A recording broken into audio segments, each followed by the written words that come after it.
Eastern Washington state has a rich agricultural heritage.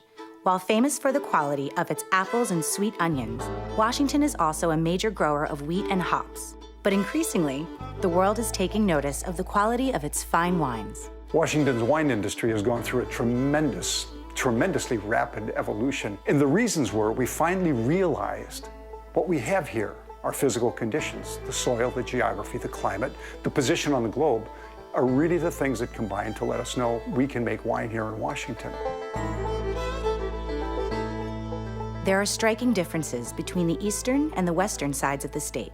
Most people, when they hear Washington State, they probably think about the west side, Seattle, and the coastline of Puget Sound, which is a very wet place for most of the year.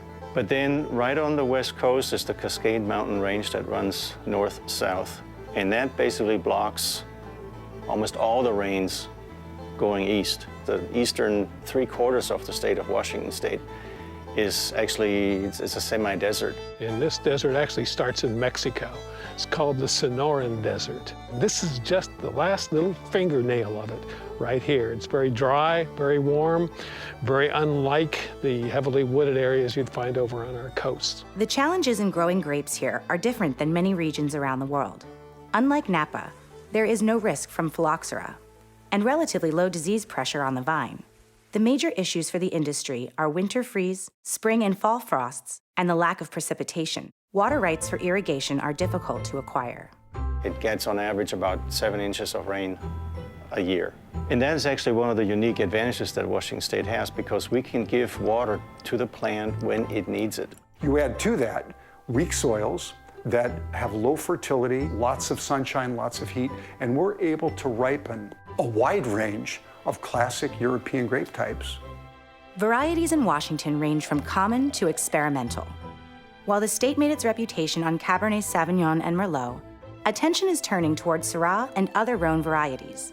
Additionally, producers are increasingly willing to take risks working with lesser-known grapes. Fortunately, land prices are low enough here that there's still a lot of experimentation going on that's not bound. Like, let's say you go to Napa and you pay 300 grand for an acre, you almost have to plant Cabernet and charge $100 to possibly ever have some expectation of a profitable business model. Towards here, you can still take an acre and put in Alianico, or throw in a half acre of Riesling and see how it works out. And so I think there's still a really adventurous spirit here.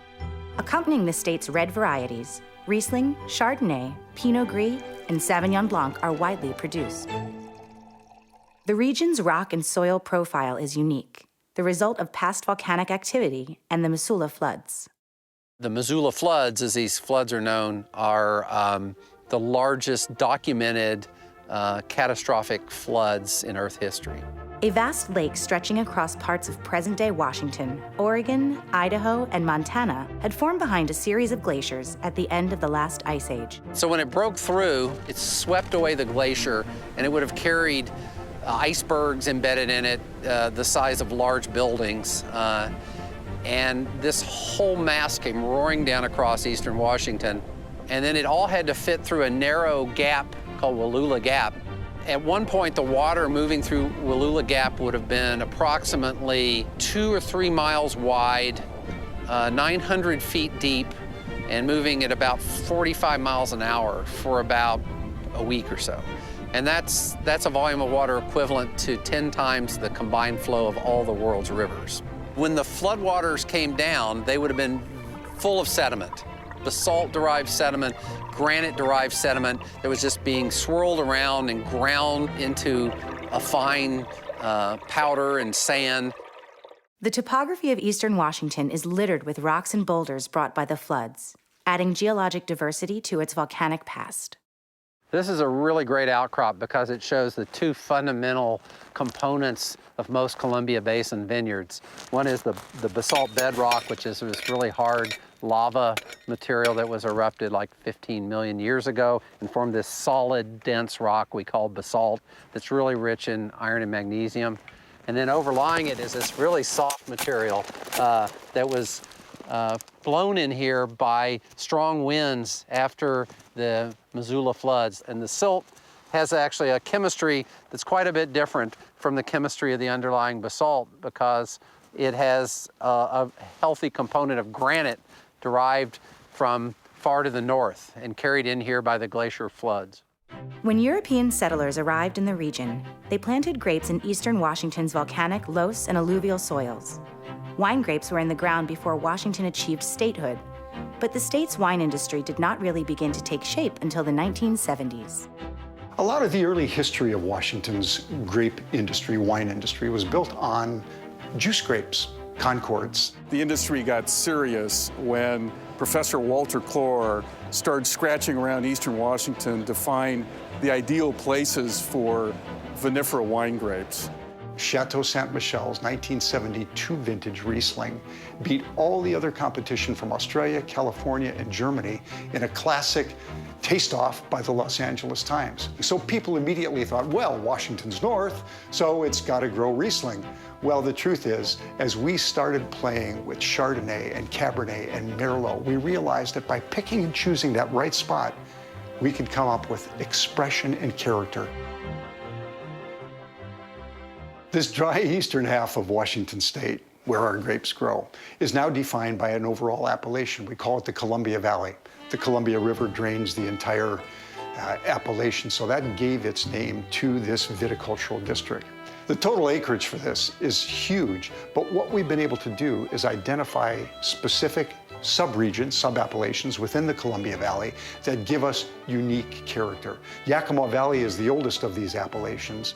The Yakima Valley is reasonably close to the proximity of the ancient Cascade Mountain range, so a lot of the soils are quite volcanic. We have a lot of sandstone, volcanic pumice. Some of the vineyards have a lot of gravel. It's broad, varying altitudes, and a real serious range of grape types that can be grown successfully in the Yakima Valley. What a lot of people recognize as Washington State Riesling, that's the Riesling from the Yakima Valley. At lower elevations, Concord grapes are common. On the hillsides and plateaus above where the risk of frost and freeze is lessened, wine grapes thrive. Contained wholly within Yakima Valley are several smaller AVAs: Rattlesnake Hills, Snipes Mountain, and Red Mountain. The hottest of these regions is Red Mountain, right in the center. It's a very small appellation, but real high heat accumulation during the growing season. Here on Red Mountain, we kind of separate ourselves from the rest of that plateau, the Columbia Valley, essentially, largely because it is exceptionally dry here. And that dryness actually changes the character of our soil. And what it does, it allows the calcium carbonate that blows around the world. You'll think of that as limestone, only it's dust, limestone dust, blows around the world. And where it rains, it just dissolves and goes away. Here, it doesn't. Here, it forms pieces of our soil. While many varieties can be grown on Red Mountain, its signature is Cabernet. The grape easily achieves high levels of tannin and deep color, and the results are among Washington's most distinctive wines. The state's most recognizable growing region, however, is the Walla Walla Valley. Walla Walla is unique for a lot of reasons. One, it's just a really charming place culturally.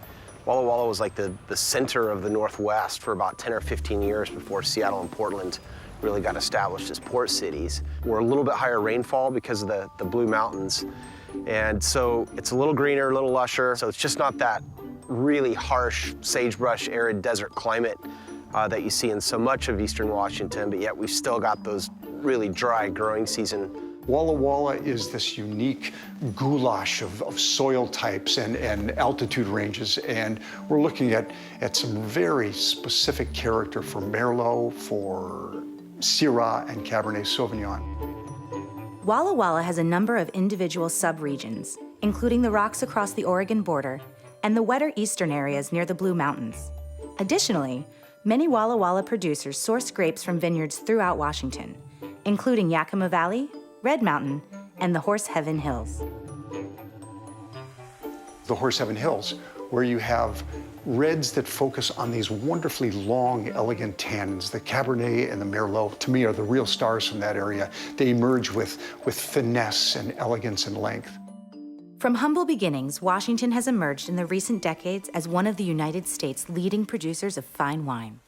Had you given me a crystal ball 40 years ago and said that Washington today would have had well over 800 wineries and 50,000 acres of classic grape varieties, I would have said you're smoking something funny, okay? But it's a reality today. There are limitations like water, winter, and frost, but Washington is overcoming its challenges. The state's growers and winemakers continue to refine their work with classic grapes, explore new varieties, and better match their vines to climate and soil. The hero of our story will always be the terroir of Washington. It's why we grow these grapes.